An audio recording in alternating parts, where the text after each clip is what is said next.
Hello, how are you? This is Yolanda Sowell, and I'm coming to you on behalf of www.there'shopeforyourfuture.com, Hope Message, and Hope Fit Club.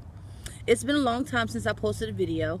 I think the last video was to announce the closing of Hope Fit Club, and it was phenomenal, and it was an awesome success, that 8-week program, and another program will be starting back up in February 2016. But this message right here had to be given. It's been on my mind for a while, and yesterday it was confirmed by 2 people that this message needed to be given. And so if I had to give a title to this message, this little quick message I'm about to give you, and I know it's going to bless you, it would be the ministry of Shut the Hell Up. I'm going to say it again because you might not have heard me the first time. It's going to be called the ministry of Shut the Hell Up. Why did I give it that title? I found that there are times when even the Bible says that there's a time to speak and there's a time to be quiet. And my grandfather, he used to give me a lot of wise sayings, and he said one thing that comes under the title of one of the subjects. So there's 3 times rather, where you need to learn how to shut the hell up. One is when you're in the presence of authority. And my grandfather, going back to what he said that when you have your head in the lion's mouth, you don't shake it around. 2 instances just happened this week in the same day. One person was they weren't told to be quiet, but had they been quiet, they wouldn't have received the natural consequences of their inability to shut up. And then the other one, they lost their position because they refused to shut up. And so when you have your head, like my grandfather used to say, in the lion's mouth, you don't shake it around. When you're in the presence of authority and they're trying to communicate something to you, or you find yourself you're not listening, or you find yourself you want to get your point across for whatever the reason is, sometimes it's not time for you to get your point across. Sometimes it's time for you to shut up and allow that person to speak so you can hear what they got to say. Maybe what they're about to say is going to bless you if you just shut your mouth. But what we have a tendency to do is always want the last word. We want to get our point across. You didn't hear me. You didn't understand what I was saying, or you didn't listen to me. You didn't hear my side of the story. Sometimes that's irrelevant. Sometimes your part of the story doesn't need to be spoken. Sometimes, not all the time, but sometimes. Sometimes you need to give space between your part of the story and the incident. Sometimes there's space. You need a time for reasoning, a time to think before you speak. Because sometimes we can speak things out of our mouths that can get us in trouble. And words is something you can't take back. Once it's out there, that's it. You can't take it back.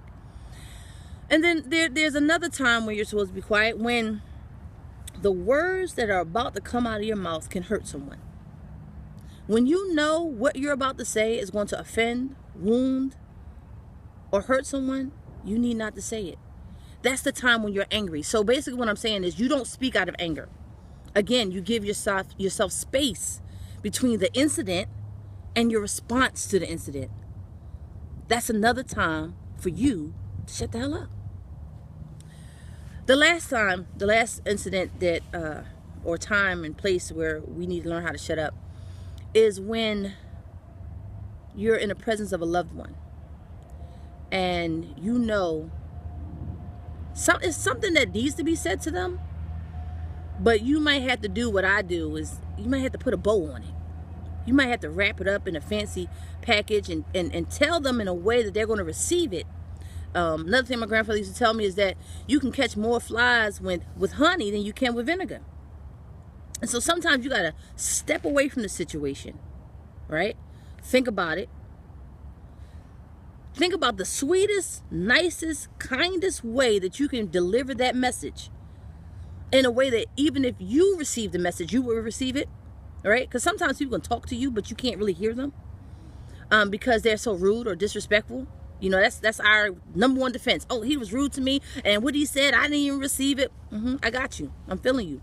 So sometimes you have to step away, wrap that up in a nice little gift box, put a little bow on it, and deliver it to them that way, so that they can receive it. Because with our loved ones, what we normally don't do is we don't give them tender care like we would somebody else outside of a family.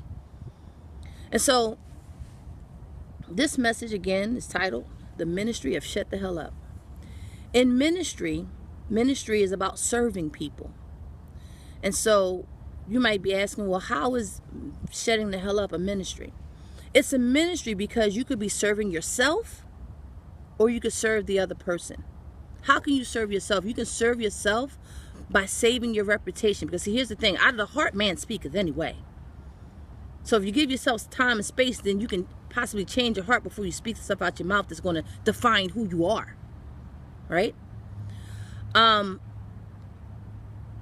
you just minister to the other person by saving them hurt and pain, by the negative, nasty, evil, mean, vindictive words that can possibly come out of your mouth.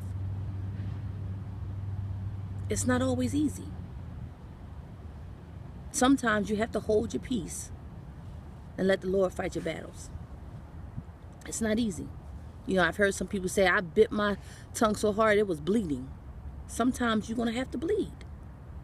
Sometimes you got to go low and let that other person be great. And so in ministry is about serving. So the ministry of Shut the Hell Up is to serve you and the other person. I hope this message helped you. If you know somebody that needs the ministry of Shut the Hell Up, give them this message. My name is Yolanda Sowell. I'm coming to you on behalf of www.thereishopeforyourfuture.com. Hope Message and Hope Fit Club. I look forward to talking to you the next time. Thank you so much, and you have a great day. And remember, hope is the key to your future.